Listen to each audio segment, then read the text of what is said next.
Hello everyone, welcome to channel learn with. आज का topic है हमारा एडमिशन ऑफ अ पार्टनर, जिसमें हम सॉल्व करेंगे क्वेश्चन नंबर 20 चैप्टर 4 डी के गोयल की बुक से क्लास 12 अकाउंट्स के लिए। तो तीन पार्टनर है पी क्यू आर, जिनकी रेशियो दी गई है 5:3:2। अब एक नया पार्टनर जो एस आ रहा है, उसके लिए ये तीनों पार्टनर अपने अपने शेयर ऑफ प्रॉफिट से कुछ ना कुछ सेक्रीफाइस कर रहे हैं। तो आपको निकालनी है सेक्रीफाइसिंग रेशियो और न्यू प्रॉफिट शेयरिंग रेशियो।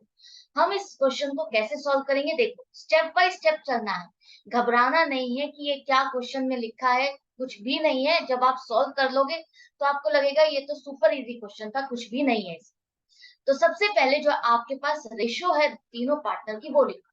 और एस का शेयर आपको पता है 1/5 है। ये 1/5 उसको किस तरह से मिल रहा है, ये देखो। सबसे पहले पी उसके लिए सेक्रीफाइस कर रहा है 1/10 फ्रॉम हिज शेयर। क्या लिखा है? फ्रॉम हिज शेयर, मतलब अपने शेयर में से वो 1/10 दे रहा है। इसका मतलब है जितना उसका शेयर है उसमें से हमको 1/10 क्या करना है, माइनस करना।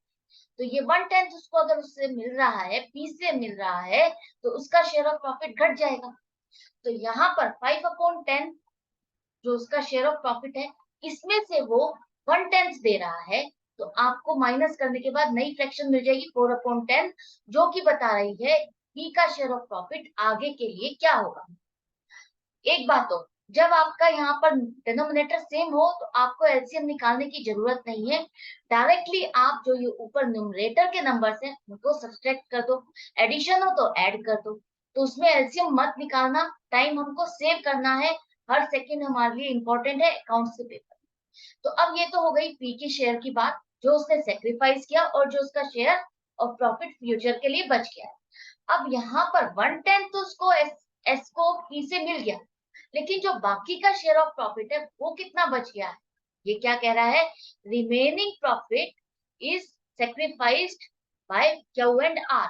तो पहले रिमेनिंग प्रॉफिट निकालो, कितना बच गया है एस का। जितना उसको क्यू से मिल गया है उसको आप माइनस कर दो उसके शेयर ऑफ प्रॉफिट में से। तो आपके पास आ जाएगा 1/10। अब ये रिमेनिंग प्रॉफिट बच गया है, जिसको यहाँ पर क्यू और आर कंट्रीब्यूट करेंगे किस रेशियो में, 2:1। आई होप आपको क्लियर हो गया। 1/10 तो एस को मिल ही गया है, ये तो कहानी खत्म हो गई। अब 1/5 में से 1/10 मिला है, बाकी कितना बचा ये निकालना है आपको। वो आ रहा है 1/10। अब ये जो बाकी बचा हुआ 1/10 है, वो क्यू और आर 2:1 की रेशियो में कंट्रीब्यूट करेंगे। किसके लिए? एस के लिए। तो अब आपको निकालना है क्यू का कितना सेक्रीफाइस है।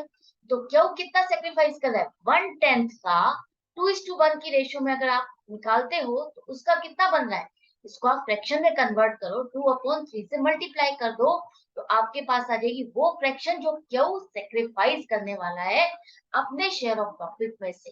तो ये वो फ्रैक्शन निकल आई है जिसको आपको माइनस करना है उसके शेयर ऑफ प्रॉफिट में से। इसी तरह से देखो, जो आर है वो कितना सेक्रीफाइस कर रहा है, 1/10 का 1/3। रेशियो के हिसाब से इसको फ्रैक्शन में कन्वर्ट कर रहे हो आप, तो 1/3 आएगा। तो 1/10 का 1/3 निकालना है आपको, तो मल्टीप्लाई ही करोगे और आपके पास नई फ्रैक्शन आ जाएगी 1/30, जो कि ये सेक्रीफाइस कर रहा है कितना प्रॉफिट, ये बता रहा है ये फ्रैक्शन किसके लिए, एस के लिए। अब यहाँ पर ये दोनों पार्टनर जो जितना जितना पार्ट सेक्रीफाइस कर रहे हैं, तो आपको इसको क्या करना है, उनका जो ओल्ड रेशियो के अकॉर्डिंग शेयर ऑफ प्रॉफिट है उसमें से माइनस करना है। तो क्यू का शेयर है 3/10 ओल्ड रेशियो के अकॉर्डिंग। अब ये कितना सेक्रीफाइस कर रहा है, 1/15, इसको आप माइनस कर दो उसके शेयर ऑफ प्रॉफिट में से। तो अब आपके पास नई फ्रैक्शन आ जाएगी 7/30, जो कि ये बताती है आगे चल करके उसको जो शेयर ऑफ प्रॉफिट मिलेगा वो इस फ्रैक्शन के अकॉर्डिंग मिलेगा। इसी तरह से आर, आर का शेयर कितना है, 2/10। अब इस 2/10 में से वो जितना सेक्रीफाइस कर रहा है उसको आप माइनस कर दो।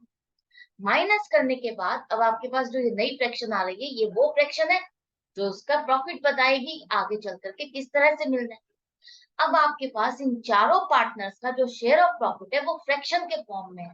आपको निकालनी है नई रेशियो, तो किस तरह से निकालोगे, देखो ये चारों पार्टनर्स का फ्रैक्शन में फॉर्म में है और सबका डिनोमिनेटर भी अलग है। तो अब आपको इसको रेशियो में लिखने के लिए सबका डिनोमिनेटर सेम करना होगा।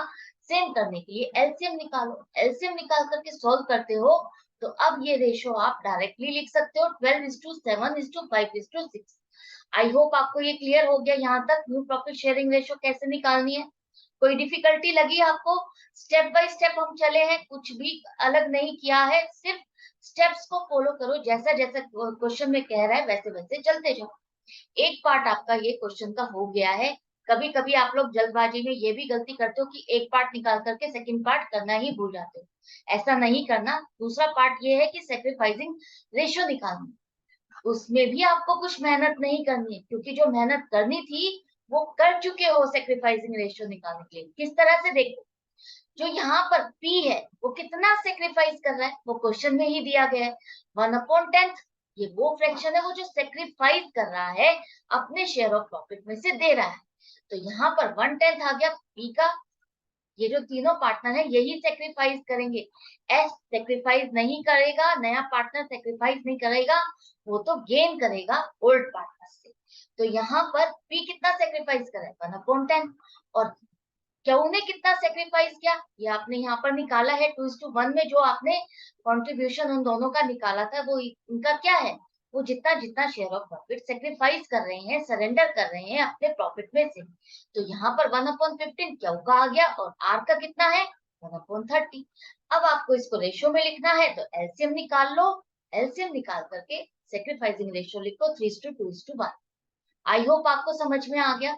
जब क्वेश्चन में आपके पास सेक्रीफाइसिंग रेशियो फ्रैक्शंस आप इस तरह से निकाल रहे हो, तो आपको लंबा प्रोसेस नहीं करना है, old ratio minus new ratio नहीं करनी है।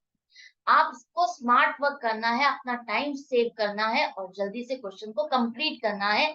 इससे करने से आपके क्वेश्चन के मार्क्स नहीं डिडक्ट होंगे। ये आपको स्मार्ट वर्क करना है। यहाँ पर जो आप सॉल्व कर रहे हो वो यही दिखा रहा है कि आपने सेक्रीफाइस रेशियो निकाली है, वो कितना फ्रैक्शन में आ रहा है वही आपको उठा करके रेशियो में कन्वर्ट करना है। तो आई होप आपको ये समझ में आ गया। इस क्वेश्चन के बाद आपका ये टॉपिक अच्छे से क्लियर हो गया होगा, कॉन्सेप्ट स्ट्रॉन्ग हो गया होगा, डर खत्म हो गया होगा कि कैसे न्यू रेशियो निकालनी है, कैसे सेक्रीफाइसिंग रेशियो निकालनी है। हमने हर तरह के पैटर्न के क्वेश्चंस किए, हर तरह के पैटर्न के क्वेश्चंस को स्टेप बाय स्टेप किस तरह से सॉल्व करना है जल्दी से जल्दी, ये भी मैंने आपको बताया। तो घबराना नहीं है, सिर्फ प्रैक्टिस करनी है। और डाउट और कंफ्यूजन के लिए कमेंट सेक्शन है जहां पर आप लिखो और मुझसे पूछो। अपडेटेड रहने के लिए चैनल को सब्सक्राइब कर दो। ये बताने के लिए कि अच्छा लग रहा है तो लाइक का बटन प्रेस करो, शेयर करो अपने फ्रेंड्स के साथ ताकि उनकी प्रॉब्लम सॉल्व हो। ऑनलाइन क्लासेस के लिए आप मुझे व्हाट्सएप कर दो इस नंबर पर। Goodbye and take care.